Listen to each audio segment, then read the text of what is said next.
Buenas tardes, compañeros y profesor, o buenos días cuando lo estén viendo. Hoy les voy a presentar sobre leucemias crónicas. Mi nombre es Hans Stapun. eh, y bueno, esto es para la rotación de hemato-oncología. Primero comencemos con la definición. ¿Qué es una leucemia? Una leucemia es una neoplasia maligna derivada de la proliferación anormal de los leucocitos en la médula y que posteriormente pasarán a circular por la sangre periférica. Dependiendo del carácter de las células que originan esta enfermedad, podemos observar y clasificarlas como leucemias mieloides o linfoides, y según su agresividad, según su progresión, las podemos clasificar como agudas y crónicas. En Chile, la tasa de incidencia cruda y ajustada es superior en hombres que en mujeres, calculándose en 6,1 por 100.000 habitantes y en 6,2 por 100.000 habitantes respectivamente, hablando en el caso de los hombres. Las leucemias crónicas son de curso indolente, son más larvadas, son de progresión más lenta y hasta en un 50% de los casos se descubre en una revisión clínica de rutina. Estamos en el consultorio, pedimos un hemograma por otra razón, eh, y terminamos descubriendo los signos que ya vamos a hablar posteriormente en la presentación. Eh, y normalmente son en pacientes que se consideran sanos y acuden o a un chequeo o a donar sangre y se termina diagnosticando esta entidad. Sin embargo, al progresar la enfermedad se pueden al principio presentar manifestaciones específicas que luego se van a ir convirtiendo en manifestaciones más específicas con el avance de esta enfermedad. ¿Qué es lo otro importante? Un problema de salud auge, el número 45, por lo tanto el Estado garantiza el diagnóstico, el tratamiento y el seguimiento de estas enfermedades. Y el problema de auge número 45 es en leucemia en personas de 15 años y más, pero también están consideradas las leucemias como otro problema de salud en pacientes menores de 15 años. Esta presentación se basará más que nada en lo que debe saber un médico general en relación a las leucemias crónicas, y sobre todo enfocado y en relación al perfil de conocimientos que exige la UNACOM, que en este caso sería el nivel de diagnóstico es la sospecha, el nivel de tratamiento es inicial y de soporte más que nada, y el nivel de seguimiento es derivar a hematología. Como les comentaba, la leucemia es auge, está dentro del GES, de las garantías explícitas de salud, y también existe la guía clínica auge de leucemia, la cual es la base básicamente de esta presentación. ¿Quiénes pueden acceder a esto? Son personas de 15 años o más, como ya se dijo anteriormente. Las personas de 15 años o menos están consideradas en el GES de cáncer en general de menores de 15 años, así que también están cubiertos. Y se exige la sospecha realizada por un profesional de la salud. En eso entramos nosotros, así que por eso es tan importante conocer esta entidad, entender cómo diagnosticarla, para poder activar el GES. ¿Y qué incluye? Incluye los medicamentos y los exámenes a realizar para estos pacientes.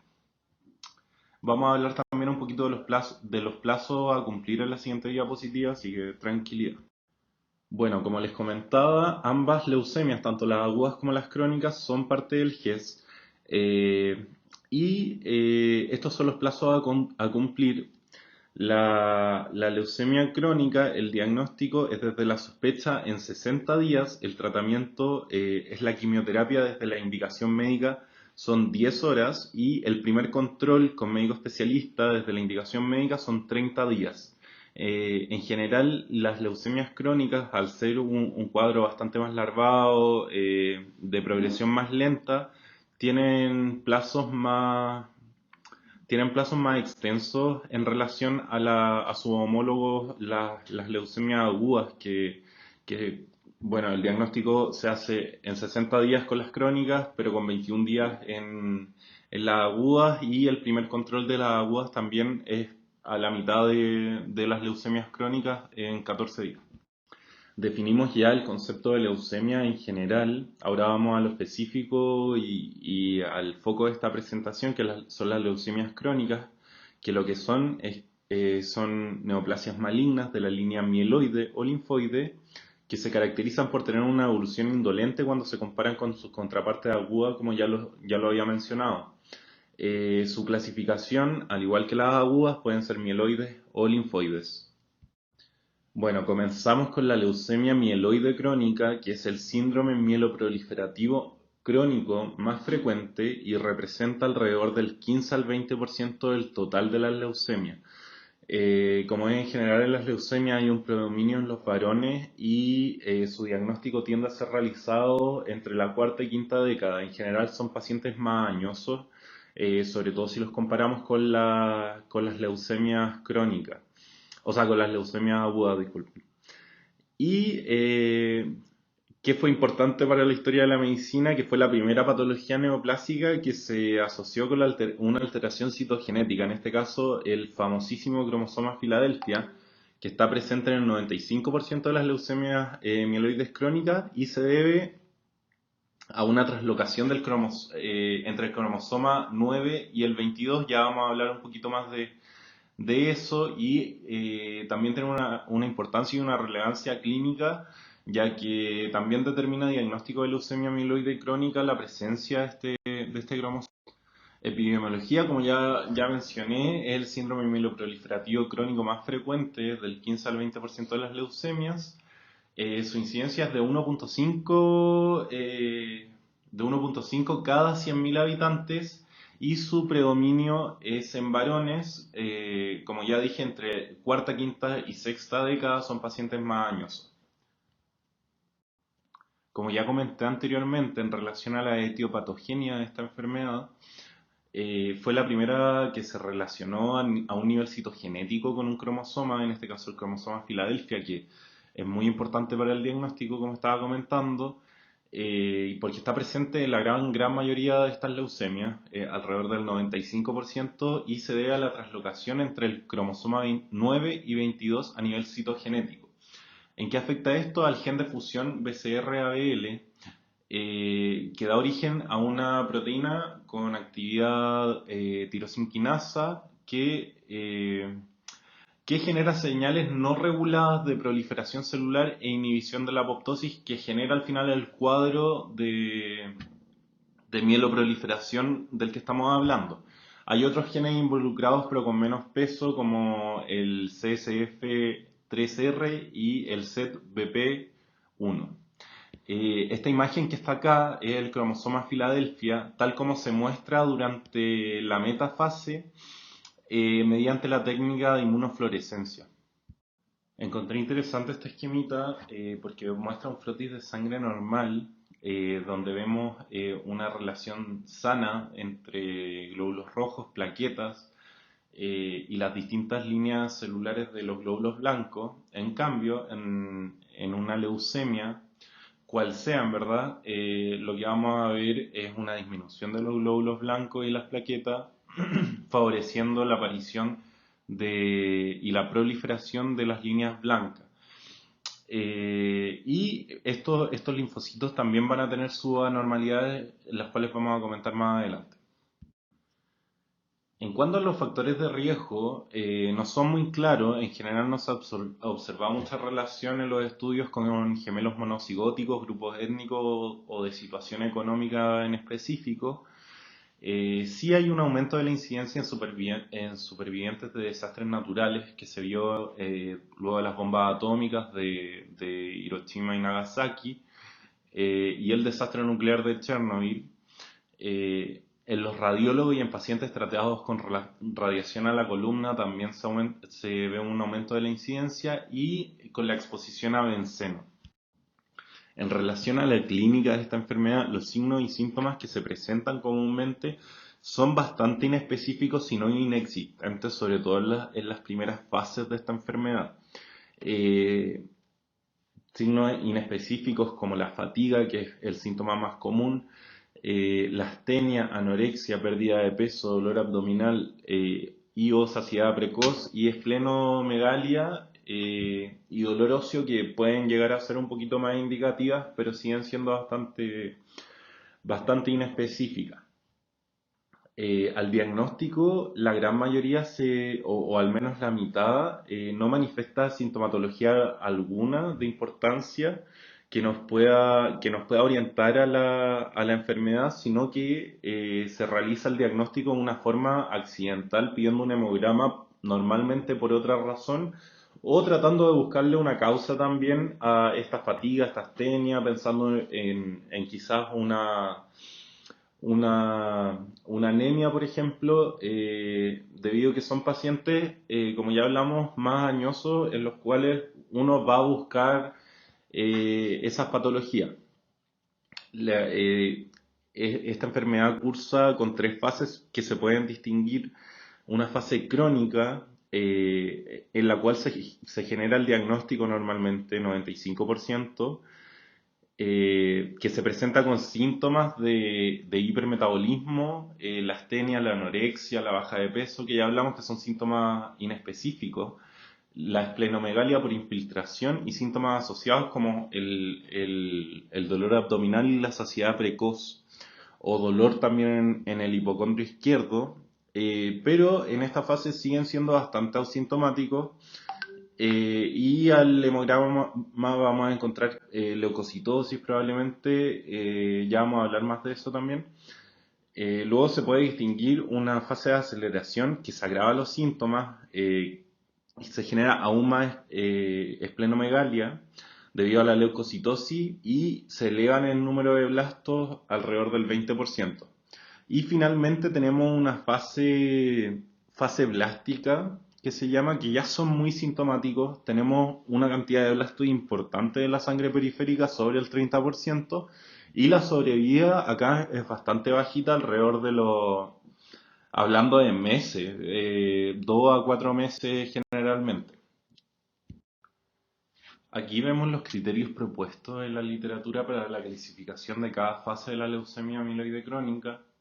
En la fase crónica, ¿qué vamos a ver en el hemograma? Una trombocitosis intensa, una leucocitosis llamativa sobre los 100.000, blastos aún no hay tantos, bajo el 5 o el 10% según la literatura.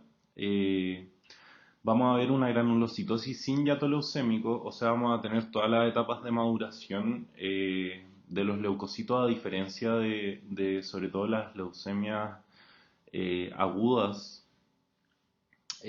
Vamos a tener los glóbulos rojos normales, y en el mielograma que vamos a ver una panmielosis.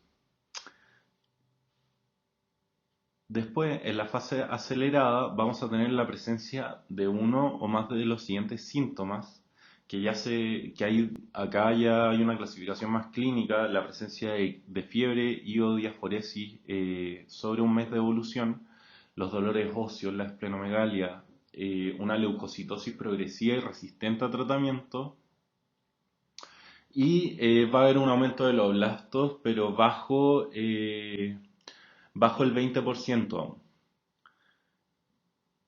Luego, en la fase blástica, que ya hablamos que es la más grave, que tiene bajita sobrevida, vamos a ver la presencia de uno o más de los siguientes síntomas.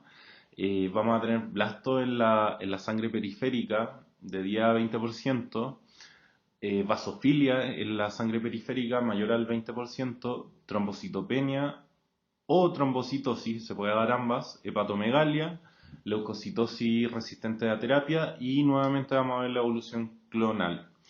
Esta fase ya nos habla de muy muy mal pronóstico, así que la idea es que nuestros pacientes no lleguen a esta etapa. Bueno, este es el general, y sobre todo lo que vamos a ver al principio en los hemogramas de nuestros pacientes, que vamos a ver una leucocitosis con desviación a la izquierda sin hiato leucémico. Como ya había dicho, van a estar todas las etapas de la maduración de los linfocitos, una trombocitosis o trombocitopenia dependiendo de la etapa, sin anemia usualmente, no cursan con anemia y lógicamente al ser una leucemia mieloide, vamos a ver una elevación de la línea mieloide más no de la linfoide, o sea, van a aumentar los eosinófilos, los monocitos y los basófilos. El estudio de esta enfermedad y la confirmación del diagnóstico se hace, y el diagnóstico definitivo se hace con el estudio de la médula ósea, que vamos a encontrar una médula ósea hipercelular con una relación aumentada mieloide-eritroide. Como había dicho, una leucemia mieloide, así que las líneas mieloides son las que vamos a ver aumentadas. La confirmación del diagnóstico se hace, como ya mencioné anteriormente, y la importancia de este cromosoma con la identificación del cromosoma Filadelfia, que es la translocación entre el 9 y el 22, y o la transcripción, o sea, la detección de los transcritos del BCR-ABL por PCR o por la técnica de inmunofluorescencia. En relación al tratamiento de las leucemias mieloides crónicas, la guía GES recomienda el melicinato imatinib como primera línea de tratamiento en caso de que sea una leucemia mieloide crónica con cromosoma Filadelfia presente, eh, con una dosis inicial de 400 miligramos día vía oral, la cual puede ser ajustada según respuesta y puede ser aumentada. Los trasplantes hemopoyéticos presentan mejores resultados al principio del curso de la enfermedad, en los primeros 2 años, y no se emplean en la fase crónica de manera general, pero sí se puede emplear si el paciente está presentando perdón, una fase acelerada. En general, el tratamiento en fase aguda es insatisfactorio. Aquí en las imágenes podemos ver el nombre comercial del imatinib, que es el Glivec, que viene en esta presentación de la dosis inicial de 400 miligramos, que es una toma diaria. Y abajito tenemos la composición molecular de este fármaco. Siguiendo con la siguiente categoría de leucemias crónicas, la leucemia linfoide crónica, una proliferación monoclonal y acumulación de linfocitos, que en un 95% son de estirpe B y en un 2 a 3% son de estirpe T, por lo cual la leucemia linfoide crónica se refiere principalmente como una neoplasia de células B. Representa el 30% del total de las leucemias. Esta es la más frecuente en ancianos y es de baja agresividad. Genera una invasión progresiva de la sangre periférica y de la médula ósea por los linfocitos. La incidencia de esta enfermedad es de 0,9 a 2,4 por 100.000 habitantes. Como ya hablamos, en general son de predominio en varones y en personas mayores, al igual que la leucemia mieloide crónica.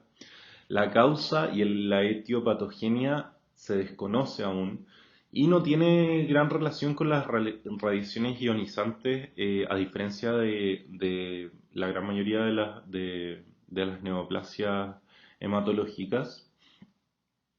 Es importante mencionar que a pesar de que los linfocitos B están aumentados, estos pacientes tienen una inmunodeficiencia humoral, ya que disminuye la concentración de inmunoglobulinas de superficie y casi nunca secretan inmunoglobulina a la sangre, debido a que estos linfocitos, si bien aumentan, no son muy funcionales y no están generando estas inmunoglobulinas que son responsables de la, de la inmunología humoral. Es de clínica pobre, al igual que su contraparte mieloide, o genera una insuficiencia medular leve. También son larvadas y generan estos síntomas inespecíficos. Y también pueden generar adenopatías por infiltración. La epidemiología, como ya hablamos, corresponde en su gran parte a una neoplasia de la estirpe B, en mucho menor medida a la estirpe T. Y son 30% de las leucemias, son de baja agresividad, la incidencia ya la mencionamos, también es más frecuente en hombres que en mujeres, en una relación de 1,7 a 1, y la edad promedio de presentación es en la quinta década, entre la quinta y la sexta década, alrededor de los 55 años. La etiopatogenia, como también mencioné anteriormente, aún se desconoce. La fisiopatología de esta enfermedad se explica porque las células B, CD5 sufren una transformación maligna que las lleva a activarse continuamente mediante la adquisición de mutaciones que conducen a una linfocitosis monoclonal de células B, que genera esta leucemia linfocítica o linfoide crónica. La acumulación adicional de anormalidades genéticas y la posterior transformación oncogénica de las células B monoclonales es lo que produce el inicio de esta leucemia linfocítica crónica. Los linfocitos inicialmente se acumulan solamente en la médula ósea, pero luego se extienden a los ganglios linfáticos que generan esta adenopatía y a otros tejidos linfoides. Por lo cual se genera no solo adenopatía, sino que también esplenomegalia, hepatomegalia, síntomas sistémicos generales e inespecíficos como la fatiga, la fiebre, la sudoración nocturna, la saciedad temprana y pérdida de peso involuntario. Bueno, los factores de riesgo para la leucemia linfocítica crónica son el agente naranja, que es un herbicida, pero que también se ha ocupado como arma química en guerras, sobre todo en Vietnam. Las radiaciones ionizantes, que a diferencia de la leucemia mieloide, acá sí tienen relación, y las infecciones virales también se ha visto una asociación de ciertas infecciones con el desarrollo posterior de esta leucemia. La clínica de esta enfermedad, inicialmente los pacientes serán asintomáticos y al igual que la leucemia mieloide crónica, el diagnóstico puede ser por un hallazgo incidental de linfocitosis en la sangre periférica. Conforme progresa la enfermedad se producen ya síntomas más específicos dentro de lo inespecíficos que son, pero que nos pueden orientar, producen un síndrome anémico por infiltración de la médula ósea y estos llamados síntomas B, que son bastante famosos, que es la fiebre sin infección, la pérdida de peso y la sudoración nocturna, que nos pueden orientar a esta patología, la hepatoesplenomegalia e infiltración de otros órganos, fundamentalmente las adenopatías que ya mencioné, que hay que tener ojo y que esto también nos puede llevar a sospechar esta enfermedad. Y en la enfermedad avanzada, los pacientes ya van a desarrollar una trombocitopenia, infecciones a repetición como consecuencia de la inmunodeficiencia que genera estos linfocitos inmaduros. Y ya en estas etapas más avanzadas, al igual que la mieloide, la mortalidad va a aumentar, así que la idea es evitar que llegue a esta etapa o alargarlo lo más posible. También como son pacientes añosos, no vamos a tener normalmente, eh, no vamos a hacer tratamientos tan agresivos en muchos de los casos, pero la idea es evitar la progresión de la enfermedad.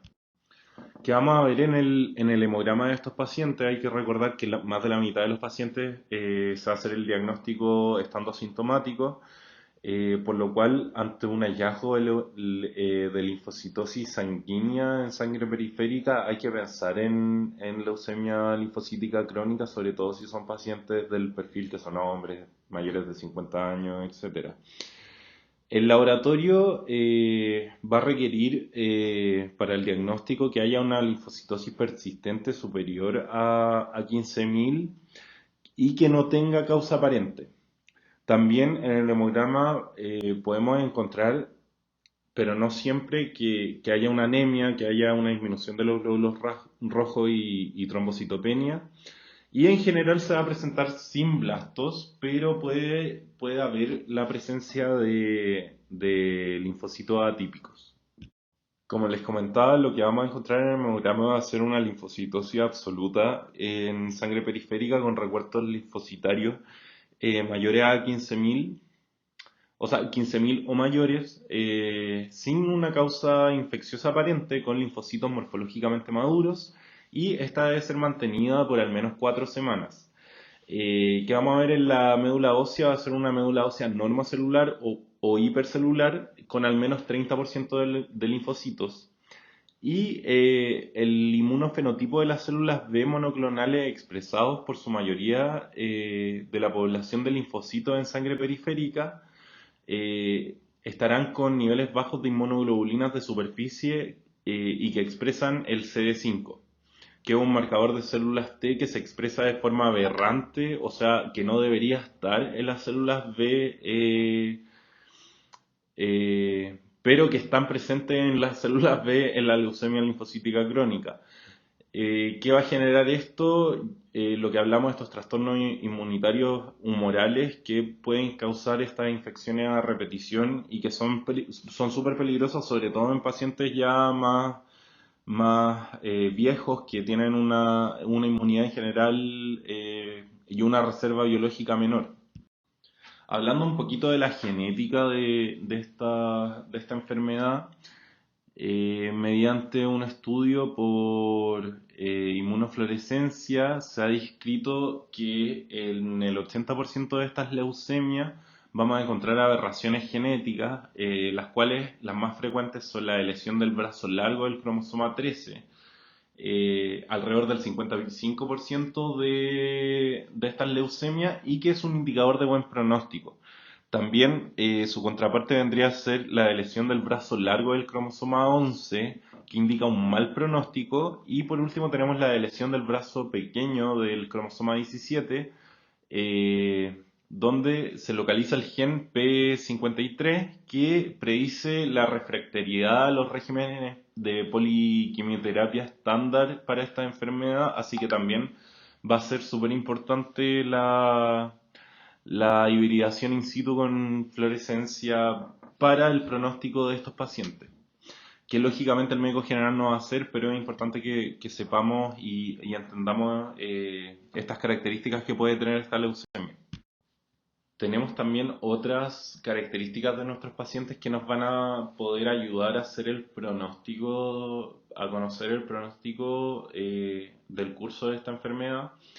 Y los factores de esta tabla que ya son, o sea, bueno, hay algunos que podemos ver como clínicamente la edad avanzada con comorbilidades, el patrón difuso de infiltración medular, el sexo masculino, niveles elevados de lactato deshidrogenasa, eh, y otros más específicos, más genéticos, como las de lesiones que estábamos hablando, del cromosoma 17 y del cromosoma 11, las mutaciones del gen TP53, eh, y son más específicas. Lo dejo para que lo lean y lo sepan. No es muy de manejo de médico general, pero lo encontré útil para poder ver el pronóstico de estos pacientes. Bueno, estas son las dos escalas de estadificación que propone o que ocupa, mejor dicho, la guía GES, la escala RAI, que va de un estadio de 0 a 4, el cual predice la supervivencia de estos pacientes. Es la que más se ocupa en Estados Unidos. Y en general es bastante clínica, siendo el estadio 0 la linfocitosis absoluta sin adenopatía, sin hepatosplenomegalia, anemia o trombocitopenia. El estadio 1 con adenopatías pero sin el resto. El estadio 2 una linfocitosis absoluta con hepatomegalia o esplenomegalia con linfadenopatías o sin estas. Eh, el estadio 3, una linfocitosis absoluta y anemia con una hemoglobina bajo 11, con linfadenopatías, hepatomegalia, esplenomegalia o sin estas.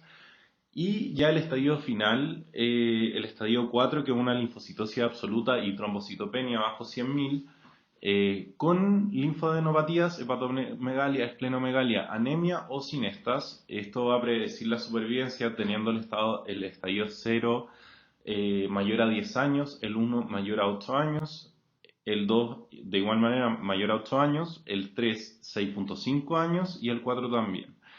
Y también tenemos el VINET, que es la que se ocupa predominantemente en Europa, que hace la estadificación con la hemoglobina, las plaquetas y las áreas de compromiso linfoide, siendo el estadio A menos de 3 áreas de compromiso linfoide, que corresponde al estadio 0, 1 y 2 del RAI, con una supervivencia al igual que el estadio 0 del RAI de mayor a 10 años, el estadio B del BINET, que es con una hemoglobina mayor a 10 plaquetas, mayor a 100.000, y más de 3 áreas de compromiso linfoide, con una supervivencia mayor a 8 años. Y finalmente el estadio C, que ya es una hemoglobina menor a 10 o plaquetas menor a 100.000, independiente del número de áreas de compromiso linfoide. Que esta ya tiene una supervivencia de 6,5 años, al igual que el estadio 3 y 4 del RAI. Bueno, finalmente, como médicos generales no vamos a tratar estas patologías, pero es importante conocer los tratamientos, aunque sea a grandes rasgos, y a quién le podemos indicar cada uno de estos. Podemos dividir el tratamiento de las leucemias linfoides crónicas en dos, en monoterapias y en poliquimioterapias, que la monoterapia, que es menos agresiva en general, se va a preferir en pacientes ancianos o con muchas comorbilidades, y el agente a elección es el clorambucil, por su bajo precio, baja toxicidad y que se puede administrar vía oral, al igual que el fármaco que ocupábamos en la leucemia amiloide crónica. Y este puede llegar a asociarse con corticoides si se desarrollan procesos autoinmunes que puede generar esta enfermedad, como anemias hemolíticas, por ejemplo. Y también tenemos la poliquimioterapia, que en general la vamos a preferir en pacientes jóvenes, y el esquema a utilizar va a ser el FCR, que es fludarabina, ciclofosfamida y rituximab. Con eso terminamos la presentación. Muchas gracias por su atención. Gracias, doctor, también por la oportunidad de tener estos seminarios. Y bueno, en la diapo final dejo la bibliografía para que cada uno pueda revisarla si es que lo encuentra necesario. Eso, muchas gracias por su atención y nos estamos viendo en el hospital. Chao.